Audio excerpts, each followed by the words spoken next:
Hi! இன்னைக்கு காலையில எழுந்து வந்ததே லேட்டு தான். 7:30க்கு மேல தான் எழுந்து வந்தேன். தம்பிங்களுக்கு நைட்டு ஃபீவர் ரொம்ப அதிகமா இருந்துச்சு. அதனால அவங்களுக்கு சிரப்பு போடுறது, அவங்கள எழுந்து பார்த்துக்கிறது அப்படின்னு சொல்லிட்டு நைட்டு தூங்குறதுக்கே ரொம்ப லேட் ஆயிடுச்சு. அதனால இன்னைக்கு அவங்கள ஸ்கூலுக்கும் அனுப்பி விடல.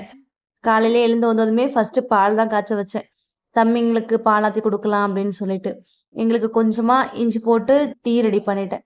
இன்னைக்கு தோசை மாவு காலி ஆயிடுச்சா, அதனால தம்பிங்களுக்கு கோதுமை தோசை தான் ரெடி பண்ணியிருந்தேன். ஏன்னா அவங்களுக்கு கோதுமை தோசை ரொம்ப பிடிக்கும். ரொம்ப நாளாச்சு கோதுமை தோசை ரெடி பண்ணி குடுத்து. அதனால கோதுமை தோசைக்காக மாவு ரெடி பண்ணி வச்சுட்டு, குட்டீஸையும் அப்படியே எழுப்பி விட்டாச்சு. அவங்களால எழுந்தே வர முடியல. அந்த அளவுக்கு கோல்டும் அதிகமா இருக்கு, காஃபும் அதிகமா இருக்கு.